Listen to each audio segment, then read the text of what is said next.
Friends, welcome to my YouTube channel learning academy. आज के video में हम द्विघात समीकरण के कुछ और इम्पॉर्टेंट क्वेश्चंस को देखेंगे। इस चैप्टर के हमने 5 इम्पॉर्टेंट क्वेश्चन ऑलरेडी बता दिए हैं, जिसका वीडियो आप मेरे यूट्यूब चैनल पर देख सकते हैं। और आज के वीडियो में हम आगे बढ़ते हुए 6ठे नंबर क्वेश्चन से इस चैप्टर के कुछ और इम्पॉर्टेंट क्वेश्चन को देखेंगे, जो बोर्ड एग्ज़ाम 2023 के लिए या फिर 2023 का किसी भी बोर्ड एग्ज़ाम के लिए, आपका 10th मैट्रिक के बोर्ड एग्ज़ाम के लिए काफ़ी इम्पॉर्टेंट है, किसी साल का भी हो। तो चलिए आज का वीडियो शुरू करते हैं और वीडियो में एंड तक बने रहिएगा। मेरे चैनल पर नए हैं तो प्लीज़ मेरे चैनल को सब्सक्राइब करके रखिए, ताकि आपको मेरे आने वाले वीडियो के नोटिफिकेशन सबसे पहले मिल सके। जो 6ठा नंबर क्वेश्चन है कि द्विघात समीकरण में k का ऐसा मान ज्ञात कीजिए कि उसके 2 बराबर मूल हो। ये बोर्ड एग्ज़ाम के पॉइंट ऑफ व्यू से काफ़ी इम्पॉर्टेंट क्वेश्चन है, ठीक है। तो इसमें दिया हुआ है कि 2x² + kx + 3 = 0। अब इसको हम सॉल्व करते हैं। तो सॉल्व करने पे हम सबसे पहले हम क्या करेंगे, इसमें a b c इन तीनों का मान लिख लेंगे, क्योंकि यहाँ पे ऑलरेडी कह रहा है कि 2 बराबर मूल हो। तो 2 बराबर मूल हो यानी कि इसमें हमें d निकालना है, विविक्त कर निकालना है, ठीक है। तो a बराबर हमारा हो जाएगा 2, b बराबर हमारा हो जाएगा k और c बराबर हमारा हो जाएगा 3, ठीक है। यही होता है ax² + bx और प्लस c = 0, है ना, a b c। तो a b का जो भी इसमें मान होता है 2 k 3। तो ये हो गया आपका। अब इसको हम सॉल्व करते हैं।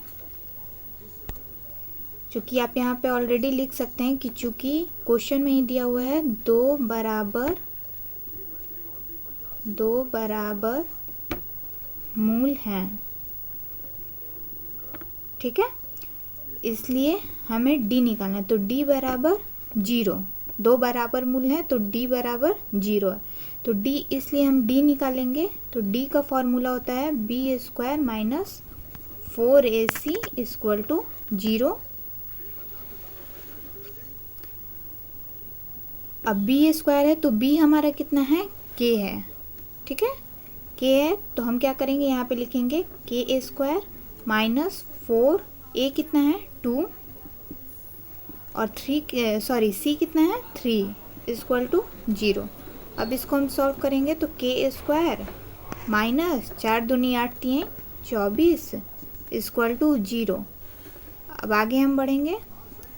तो k² - 24 = 0 हो गया। तो अब हम क्या करेंगे, k² कर देंगे और 24 उधर भेज देंगे। तो ये हो गया आपका प्लस में, और उसके बाद स्क्वायर जो है उधर भेजते हैं तो ये रूट में हो जाएगा, यानी कि k बराबर प्लस माइनस, क्योंकि अब हम जो विविक्तकर का फॉर्म आ जाता है वो प्लस माइनस में हो जाता है।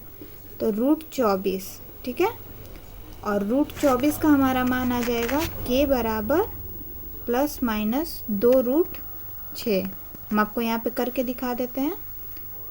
24, 2, 12, 6 और ये आपका चल जाएगा 3, है ना। ये हो गया आपका 2 और ये 3 दूनी 6, वर्ग में नहीं आ रहा है इसमें, तो 2 कॉमन हो गया और 3 दूनी 6, तो 2√6। तो एक प्लस में हो गया और एक माइनस में, यानी k बराबर 2√6 और दूसरा हो जाएगा k बराबर -2√6। ये हो गया आपका आंसर, ठीक है। इसी में का एक दूसरा क्वेश्चन है जिसमें k का ही मान निकालना है। दोनों क्वेश्चन इंपॉर्टेंट है, जिसमें से आपको दोनों क्वेश्चन में से कोई भी क्वेश्चन आपको एग्जाम में आ सकता है। दूसरा क्वेश्चन देखते हैं। दूसरा क्वेश्चन कह रहा है kx x - 2 + 6 = 0। पहले हम इसे द्विघात समीकरण के रूप में कर लेते हैं। तो द्विघात समीकरण के रूप में करने पे होगा kx में हम x से करेंगे तो kx², क्योंकि 2x है, और फिर -2 में kx से करेंगे तो 2kx + 6 = 0। अब हमारा आ गया ये। अब इसको हम क्या करेंगे, जैसा कि हमने पहले में किया था, यहाँ पे भी हम लिख देते हैं कि 2 बराबर मूल हैं, 2 बराबर मूल हैं, ठीक है, इसलिए d बराबर 0 होता है। तो d के फॉर्मूला पे अगर हम बनाने लगे तो हम a b c तीनों का मान लिख लेते हैं। तो a हमारा हो जाएगा k, b हमारा हो जाएगा -2k और c हमारा हो जाएगा 6। हो गया। अब इसको हम फॉर्मूले पे बैठा के आगे बना लेते हैं। इसलिए d बराबर हमारा होगा b² - 4ac। अब 4ac 0। अब क्या करेंगे हम कि b² है तो b हमारे कितना है -2k पे स्क्वायर करेंगे और -4 गुना a कितना है हमारा k गुना c है हमारा 6 = 0। अब क्या करेंगे -2 में -2k से करना है यानी कि 4k² होगा और -6 चौका 24k = 0। अब इसमें से हम कॉमन निकाल लेते हैं तो 4k हमारा कॉमन निकल जाएगा और k -6 हो जाएगा। 4 छक्का 24, k ऑलरेडी बाहर निकला हुआ है = 0। अब हम क्या करेंगे, ये गुणनखंड के रूप में है तो इसको हम छोड़ देते हैं। 4k बराबर 0 है तो 4k बराबर 0 और k बराबर 0/4 = 0। एक आंसर ये वाला हो गया आपका। ठीक है। और दूसरा अगर हम ले लें तो k -6 का ले लेते हैं। k -6 = 0 और k बराबर 6 हो गया आपका। दोनों मूल निकल गया। छठा नंबर क्वेश्चन हमने क्लियर कर लिया है। अब देखते हैं 7 नंबर क्वेश्चन। कह रहा है कि दो ऐसे क्रमागत विषम घनात्मक पूर्णांक ज्ञात कीजिए जिनके वर्गों का योग 290 हो। इसको सॉल्व करने से पहले हम एक चीज़ बता दें कि हमने आपको जितने भी क्वेश्चंस बताए हैं वो एक्सरसाइज का ही नहीं बल्कि एग्जाम्पल का भी हमने आपको मतलब चैप्टर में एग्जाम्पल जितने भी हैं उस चैप्टर का जो भी एग्जाम्पल है उस एग्जाम्पल को भी हमने VVI क्वेश्चन में आपको बता दिया है। ठीक है। और ये क्वेश्चन सारे NCERT पैटर्न पे है तो जिससे आपको बोर्ड एग्ज़ाम में कोई भी दिक्कत नहीं होगी। आप इन सब क्वेश्चन को रिवीजन ज़रूर करिएगा। तो दो ऐसे क्रमागत विषम घनात्मक पूर्णांक तो इसमें हमें पहले करेंगे कि माना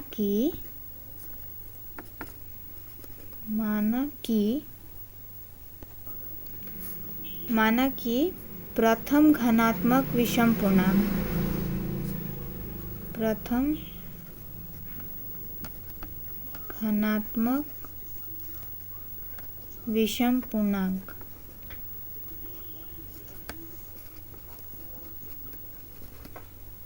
विषम पूर्णांक x मान लेते हैं हम और दूसरा घनात्मक क्रमागत कह रहा है तो क्रमागत भी हम लिख देते हैं। क्रमागत दूसरा घनात्मक विषम पूर्णांक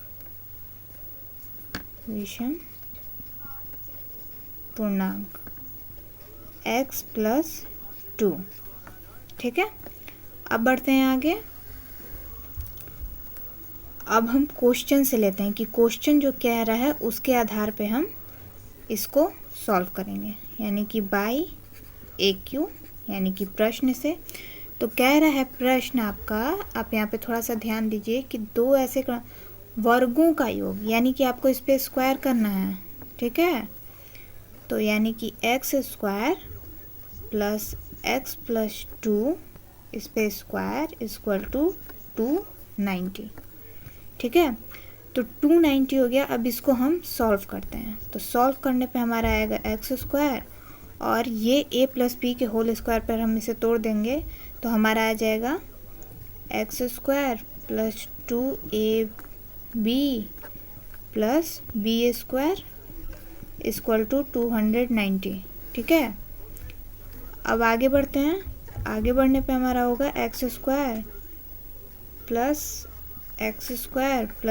यहाँ पे 2 दूनी 4x और 2 दूनी 4 = 290। अब इन दोनों को 2x² और ये 4x जो है और यहाँ पे 4 है ना, तो 4x और यहाँ पे हम क्या करेंगे 4 उधर भेज देते हैं तो 290 में से 4 माइनस हो जाएगा तो 2x² + 4x = हमारा आ जाएगा 286। ठीक है। अब हम क्या करेंगे कि 2x स्क्वायर प्लस 4x और इसको इधर बुला देते हैं तो 286 इक्वल टू 0 हो गया ना। अब हम इसमें कॉमन निकालेंगे तो x square plus 4x minus 2x होगा यहाँ पे, 2x और 143। ये कैसे हुआ, तो 2 जब हमने कॉमन निकाल लिया तो ये बचा x स्क्वायर और 2 दूनी 4, तो यहाँ पे 2x हो गया माइनस और 2 से 286 जाएगा 143 बार में इक्वल टू 0 हो गया। अब हम क्या करेंगे कि x square plus 2x minus 143 equal to 0/2 जो है उसको उधर भेज देंगे तो हमारा आ जाएगा 0। समझ गए यहाँ तक। अब हम आगे बढ़ते हैं, यहीं से अब हमारा मेन मैथ स्टार्ट होता है। तो हम यहाँ पे क्या करेंगे, यहाँ पे हम विविक्त कर निकालेंगे, चूँकि शून्य है यानी कि मूल बराबर है ना, मूल बराबर है, मूल बराबर है। ठीक है, तो हमको क्या करना है, डी निकालना है। तो डी निकालने के लिए हम यहाँ पे इसको ए मानते हैं, इसको बी मानते हैं और इसको सी मानते हैं। तो डी निकालने के लिए हमारा हो जाएगा बी स्क्वायर माइनस 4ac। तो बी हमारा कितना है, 2 पर स्क्वायर माइनस 4 गुना ए कितना है 1 और हो गया माइनस 143, 2 दूनी 4 और यहाँ है माइनस माइनस प्लस। तो इसमें हम क्या करेंगे, यहाँ पे अभी हम माइनस रखते हैं, 143 में 4 से करेंगे तो 572 यानी माइनस 572, क्योंकि 143 के साथ माइनस है। और अब हम माइनस माइनस को प्लस कर देंगे यानी कि 4 प्लस 572 इक्वल टू 576। ठीक है, चूँकि मूल जो होता है, जैसा कि अभी हमने आपको ऊपर बताया कि d ग्रेटर देन 0 रहेगा, यानी कि मूल वास्तविक होगा, है ना, मूल वास्तविक होगा।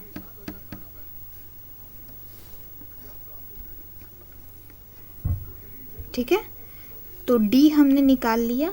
अब हम क्या करेंगे कि इसका मूल निकालेंगे, मूल वास्तविक होगा यानी कि जब d बड़ा है, d ग्रेटर देन मूल बराबर है, तो अब हम इसका मूल निकालेंगे। अब हम मूल निकालते हैं। अब हमें मूल निकालना है, क्योंकि हमने विविक्त कर निकाल लिया और विविक्त कर हमारा वास्तविक है, तो d हमारा वास्तविक है, तो अब हमारा मूल निकलेगा। तो मूल निकालने का सूत्र होता है -b प्लस माइनस √d और नीचे हो जाएगा आपका 2a। ठीक है, तो -b हमारा क्या हो जाएगा -2, क्योंकि हमने वहाँ पे लिखा हुआ मिटा दिया है। तो हमारा मान था a बराबर 1, b बराबर 2 और c बराबर था हमारा 143, है ना। तो यहाँ c का तो कोई काम नहीं है और d हमारा निकला था 576। ठीक है, यही था। तो -b कह रहा है यानी कि -2 प्लस माइनस d हमारा निकला था 576, है ना।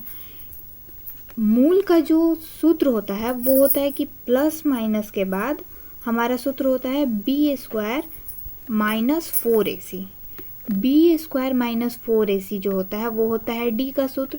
तो हम इसके जगह डी भी लिख सकते हैं अगर आप चाहें तो। बी स्क्वायर माइनस 4ac यानी कि विविक्त कर निकाले बिना भी आप डायरेक्ट इससे निकाल सकते, लेकिन हमने विविक्त कर पहले निकाल दिया जिससे आपको मैथ बनाने में आसानी होगी। प्लस माइनस का मैथ है तो कभी कभी कन्फ्यूज़न हो जाता है। तो √d, तो हमने क्या किया, बी स्क्वायर माइनस 4ac का प्रयोग हमने विविक्त कर निकालने में किया था। तो यहाँ पे हमने d का मान लिख दिया यानी कि यहाँ पे d लिख दिया। तो d का जो मान आया है आप यहाँ पे रख के बना लीजिए। तो यहाँ पे रूट और रूट के अंदर हमारे जाएगा d का मान यानी कि 576 और नीचे आ गया हमारा 2 गुना 1, है ना। तो अब हम इसको सॉल्व करेंगे तो हमारा आ जाएगा -2 प्लस माइनस 576 का वर्ग होता है 24 और नीचे हमारा आ जाएगा 2, है ना। अब इसको हम यहीं से 2 भाग में कर देते हैं। 2 भाग में करने पे हमारा आएगा एक प्लस के साथ सॉल्व करना है हमें और एक माइनस के साथ सॉल्व करना है यानी कि -2 -24/2। तो -2 + 24/2, यहीं से हमने, यहाँ पे चूँकि प्लस माइनस है तो यहीं से हमने इसको 2 भाग में बांट दिया। एक मैथ ये प्लस में बनेगा और एक माइनस में, क्योंकि हमने बड़ा में से छोटा को घटाया। भले यहाँ पे साइन माइनस का था तो हमें घटाना ही था, लेकिन यहाँ पे साइन बड़ा का दिलाता है, तो 24 का साइन है प्लस में, तो यानी 22/2, और ये कट गया 11 बार में, तो 11 हो गया। दूसरा है यहाँ पे माइनस और माइनस, तो माइनस माइनस जोड़ना होता है, लेकिन यहाँ साइन माइनस का है तो माइनस का हम साइन देंगे, और 24 में 2 जोड़ेंगे तो 26 हो जाएगा, और बटे 2 यानी कि -13। तो हमारा मान क्या निकला? 11, क्योंकि जो धनात्मक होता है वो हमारा मान्य, मतलब जो आता है आंसर मूल, वो हमारा मान्य होता है, तो ये आपका मान्य होगा। ठीक है, ये आपका अमान्य हो जाएगा। अब आगे बढ़ते हैं। तो x का हमारा मान्य निकला है 13, है ना। x का मान हमारा क्या निकला है? 11 निकला है। x का मान हमारा निकला है 11। तो हमारा हमने माना था कि प्रथम घनात्मक विषम पूर्णांक, प्रथम घनात्मक विषम पूर्णांक, है ना, इसको हमने x माना था। तो x का मान कितना आ गया? 11। और दूसरा घनात्मक विषम पूर्णांक था, घनात्मक विषम पूर्णांक था x + 2। तो x का मान कितना है? 11 + 2 = 13। ये हो गया आपका आंसर। तो ये था 7 नंबर क्वेश्चन और उसका सॉल्यूशन। इसको आप अच्छे से देख लीजिए और समझ लीजिए। अगर आपको कहीं प्रॉब्लम होगा तो आप मुझसे कमेंट सेक्शन में कमेंट करके पूछ सकते हैं। अब बढ़ते आगे, देखते हैं 8 नंबर क्वेश्चन। 8 नंबर क्वेश्चन कह रहा है कि गुणनखंड विधि द्वारा द्विघात समीकरण √2x² + 7x + 5√2 = 0 का मूल ज्ञात करें। इसका मूल निकलेगा ये तो पक्का है, क्योंकि ये 0 दे रहा है ना, मूल बराबर है। तो मूल निकालने के लिए हमारे, सबसे पहले हम आपको ये बता दें कि ये क्वेश्चन बहुत इंपॉर्टेंट है, क्योंकि अंडर रूट का है, तो अंडर रूट वाले में बहुत लोग गलती कर देते हैं। तो इस क्वेश्चन को आप ध्यान से देखिएगा। √2x² और 5√2, गुणनखंड विधि का जो बनाने का नियम है कि फर्स्ट वाले अंक और लास्ट वाले अंक में गुना करना है। तो गुना करने पे क्या होगा कि यहाँ पे √2 है और यहाँ पे √2, तो रूट और रूट में गुना करने पे वो अंक ही केवल निकलता है, रूट हट जाता है। तो यानी कि यहाँ पे 2 बचा और 5 में 2 से करेंगे तो 10, यानी कि कह रहा है गुना करने पे 10 और जोड़ने पे आपका 7 आना चाहिए। तो ये आपका गुणनखंड हो गया। 5 2 7, जोड़ने पे 7 आ जाएगा, है ना, और गुना करने पे 10 आ जाएगा। ठीक है, चलिए अब मैथ बनाते हैं। गुणनखंड का हमने कर लिया, तो ये हमारा हो जाएगा √2x² + 5x और +2x और फिर 5√2 = 0। और फिर हमारा आगे बनेगा, तो x हमने कॉमन निकाल लेना है, और √2x और +5, है ना। जब हम यहाँ पे x कॉमन निकाल लिए तो √2x एक यहाँ बच गया और 5x हमने ऑलरेडी बाहर निकाल लिया है। और अब हम क्या करेंगे, यहाँ 2x दिया हुआ है। अब यहाँ पे समझिए, थोड़ा सा ध्यान देने का ये है, यही चीज़ अभी हमने ऊपर किया। यहाँ √2 है और यहाँ √2, तो 2 को अगर हमें तोड़ना होगा तो √2 गुना √2 लिख सकते हैं, है ना। या फिर अगर √2 दिया हुआ है तो हम 2 लिख सकते हैं। तो बस हमें वही करना है, क्योंकि हमें दूसरा ब्रैकेट में भी इसी रूप में दूसरे ब्रैकेट में भी चाहिए। तो 2x को हम क्या करेंगे, यहाँ पे √2 के रूप में एक कॉमन निकाल लेंगे। ठीक है, अब बचेगा क्या हमारा, एक √2 बचेगा और x हो गया, और √2 ऑलरेडी बाहर है तो यहाँ पे 5 हो गया। आ रहा है समझ में? अब आगे बढ़ते हैं। अब क्या करेंगे, ये दोनों कॉमन है तो पहले हम इन दोनों को लिख देते हैं, 2x + 5 और फिर x + √2 = 0 हो गया। अब आगे बढ़ते हैं, तो अब इसका हम मूल निकालेंगे, यानी एक अल्फ़ा और एक बीटा हो जाएगा। तो अब हम क्या करेंगे, यहाँ पे √2x + 5 = 0, √2x = 5, यहाँ पे -5 और x बराबर -5/√2 हो गया ना। लेकिन जैसा कि नीचे √2 है तो हम इसको सॉल्व कर लेते हैं। नीचे √2 सही नहीं लगता है, तो इसको आप चाहें तो इतना पे छोड़ सकते हैं, लेकिन अगर आप चाहें तो हर का परिमेयकरण भी कर सकते हैं।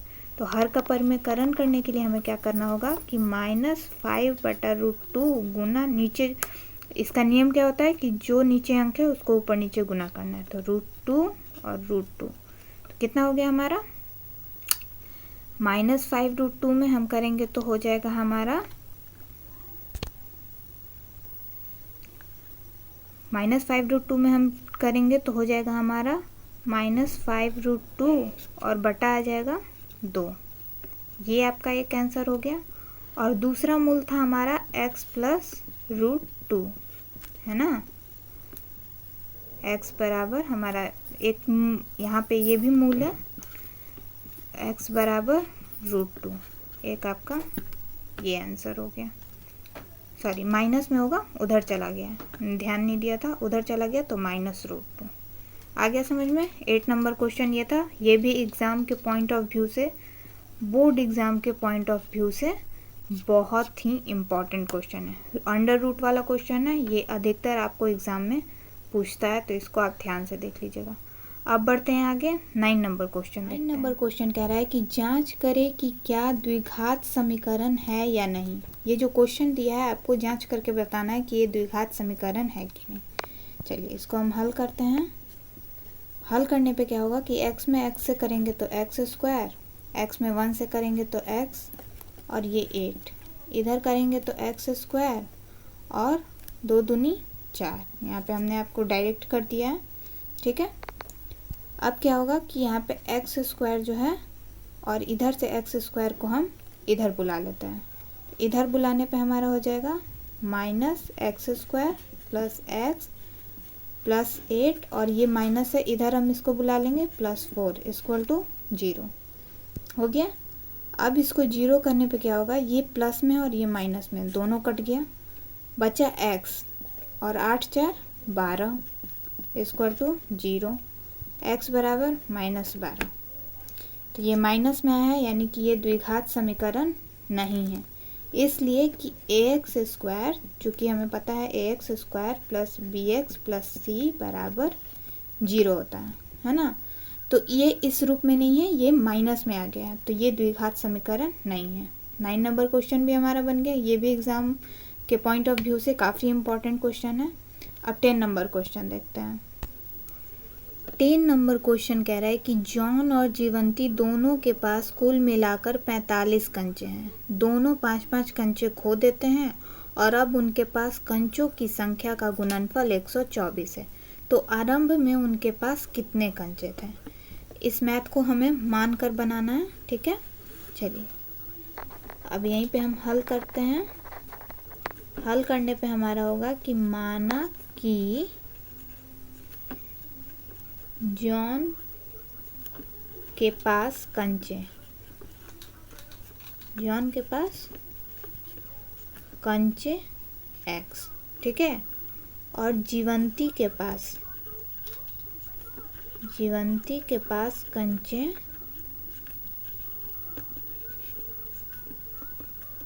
45 - x, इसलिए कि दोनों के पास मिलाकर 45 थे, ठीक है। तो जीवंती के पास जो है उसमें से हम 45 में से उसको माइनस कर देंगे, ठीक है। अब इसको हम प्रश्न से हल करते हैं, यानी कि प्रश्न जैसे कह रहा है उस रूप में अब हम इसको लिखते हैं। तो कह रहे हैं 45, ठीक है। तो अब हम क्या करेंगे, इसमें यहाँ पे लिखते हैं हम 40x - x², ठीक है।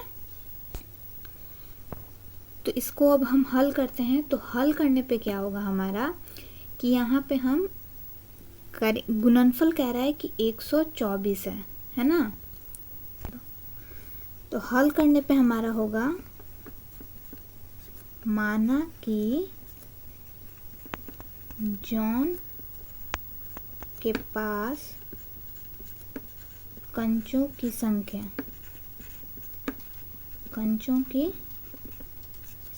बराबर x, और जीवंती के पास कंचों की संख्या संख्या 45 माइनस एक्स। ठीक है, ये उनके कंचों की संख्या बात हो गई, क्योंकि टोटल थे 45। अब दोनों के पास से 5-5 कंचे खो देते हैं, यानी कि अब हम क्या करेंगे, x माइनस 5 कर देंगे, और ये 45 माइनस एक्स, इसमें से 5 माइनस, 45 माइनस एक्स माइनस 5। ठीक है, तो 45 में से 5 गया 40, और ये हो गया माइनस एक्स, हो गया ना। अब इसको हम सॉल्व करते हैं। तो कह रहा है कि इनके पास जो संख्या है उसका गुणनफल 124 है ना। तो अब इसी पे हमारा मैथ बनेगा, यानी कि अब प्रश्न से लेते हैं। प्रश्न से लेने पे हमारा क्या होगा कि यहाँ पे है 40 माइनस एक्स, है ना। तो 40 माइनस एक्स, और यहाँ पे है x माइनस 5। ठीक है, तो 40 माइनस एक्स, और ये हो गया आपका, और x माइनस 5। ठीक है, इन दोनों को पहले हम सॉल्व करते हैं। तो 40x हो गया माइनस एक्स स्क्वायर, और माइनस 200, और ये हो गया आपका प्लस 5x। ये कैसे हुआ, 40x एक्स स्क्वायर, फिर 4 में 5 से तो यानी 200, और माइनस माइनस प्लस, और 5 में x से 5x हो गया। अब हम क्या करेंगे, माइनस एक्स स्क्वायर, ये यहाँ बाहर निकल गया, ये आ जाएगा अंदर, तो यहाँ पे हो जाएगा, इन दोनों को हम जोड़ देंगे तो 45x, और ये हो गया आपका 200। ठीक है, अब जो ये है इसी में हम आगे मैथ बनाएंगे। तो अब हम जो गुणनफल दिया है उसको, यानी कि इन सबको गुना करने पे 124 आता है। ठीक है, तो यहीं पे अगर हम चाहें तो लिख दे सकते हैं कि यहाँ पे 124, क्योंकि दिया है गुणनफल इक्वल टू 124, है ना। तो 124 दिया। अब इसी को हम सॉल्व करते हैं। सॉल्व करने पे हमारा, तो अब हमारा सॉल्व करने पे होगा minus x square plus 45x minus 200, और ये जो है प्लस में, इसको इधर बुला लेते हैं, इक्वल टू 0। तो minus x square plus 45x, और माइनस माइनस प्लस होता है, यानी दोनों को जोड़ के माइनस का साइन दिलाएगा, और ये हो जाएगा आपका 324 इक्वल टू 0। अब हम आगे सॉल्व करेंगे। तो यहाँ से क्या करेंगे, हम -1 कॉमन ले लेंगे, एक्स स्क्वायर, यहाँ पे हो जाएगा माइनस प्लस माइनस 45x, और minus minus plus 324 equal to 0। -1 और 0 को ख़त्म, या आप हम उधर बटा करते हैं तो भी 0 आता, और यहीं से कटा दिया हमने तो ख़त्म। तो ये हो गया हमारा एक्स स्क्वायर। अब इसको हमको गुणनखंड करना है, यानी गुना करने पे 324 आना चाहिए, और घटाने पे 45, है ना। तो इसका आपका आंसर हो जाएगा, सॉरी, जोड़ने पे 45। ठीक है, तो यहाँ पे आपका आंसर आएगा 36x और माइनस 9x। ठीक है, और ये हो गया आपका 324 इक्वल टू 0। अब इसमें हम क्या करेंगे, कॉमन निकाल लेंगे। तो x कॉमन, यहाँ पे एक x बच गया, 36 हो गया, और माइनस 9 कॉमन, x बच गया, और माइनस प्लस माइनस, और 9 के टेबल में ये 36 बार से कट जाएगा 9 से, इक्वल टू 0। अब कॉमन हम निकाल लेते हैं। तो ये दोनों कॉमन है, तो x माइनस 36, और एक हो गया आपका x माइनस 9 इक्वल टू 0। अब इसको अगर हम सॉल्व करें तो x माइनस जो 36 है, x माइनस 36 इक्वल टू 0, और x बराबर आपका 36 उधर चल जाएगा प्लस में, और दूसरा है x minus 9 equal to 0, x बराबर 9। तो x का 2 मान आया है। ठीक है, x का जब 2 मान आया है तो आप दोनों में से किसी को भी रखकर जो कंचों की संख्या है वो आप निकाल सकते हैं। वो भी हम आपको निकाल के दिखा देते हैं। तो हमारा x का मान आया है, एक आया है 36 और एक आया है 9, है ना। तो अगर हम 36 चाहें तो 36 भी लिख सकते हैं। तो हमारे जॉन के पास कितनी थी कंचों की संख्या, x है, तो यानी कि 36, और जीवंती के पास कंचों की संख्या 45 में से 36 माइनस कर देंगे तो हमारा आ जाएगा 15 में से 6 गया 9। एक आपका ये आंसर हो गया और दूसरा है x बराबर 9। तो यहाँ पे x का मान हो गया 9, यानी कि जॉन के पास कंचों की संख्या 9 थी और जीवंती के पास कंचों की संख्या 45 माइनस एक्स, 45 माइनस एक्स। तो 45 माइनस एक्स का मतलब हो गया आपका 9, 15 में से 9 गया 6 और ये हो गया 36। यानी कि आपका दोनों जो मूल है, जो मूल आया है वो सही है और दोनों आप मैथ आप चाहें तो 36 का मान रख के बना सकते हैं या फिर 9 का मान रख के बना सकते हैं, आपका आंसर आ जाएगा। तो उम्मीद है आपको आज का वीडियो पसंद आया होगा। आज के वीडियो में हमने द्विघात समीकरण के 10 क्वेश्चन यानी 6 से लेके 10 क्वेश्चन को देखा है, जिसमें 5 क्वेश्चन थे यानी 6, 7, 8, 9, 10। 5 क्वेश्चन आज के वीडियो में हमने देखा द्विघात समीकरण चैप्टर के। ये एग्ज़ाम के पॉइंट ऑफ व्यू से काफ़ी इंपॉर्टेंट क्वेश्चन है। नेक्स्ट वीडियो में हम इसी चैप्टर के कुछ और इम्पॉर्टेंट क्वेश्चन देखेंगे। चूँकि मैंने पहले भी आपको कह दिया है कि ये चैप्टर काफ़ी बड़ा है, तो इसमें इम्पॉर्टेंट क्वेश्चन भी बहुत हैं। तो भी यही इम्पॉर्टेंट क्वेश्चन हम आपको बता रहे हैं, ठीक है। तो आप हमारे वीडियो को, हमारे चैनल को सब्सक्राइब करके रखें ताकि आपको इसी तरह के बोर्ड एग्ज़ाम के इम्पॉर्टेंट क्वेश्चन ऑल सब्जेक्ट के वीडियो आपको जो है नोटिफिकेशन आपको सबसे पहले मिलता रहे। और अगर आपको वीडियो पसंद आया तो वीडियो को प्लीज़ लाइक करें, शेयर करें और चैनल को सब्सक्राइब करना बिल्कुल ना भूलें। Thank you.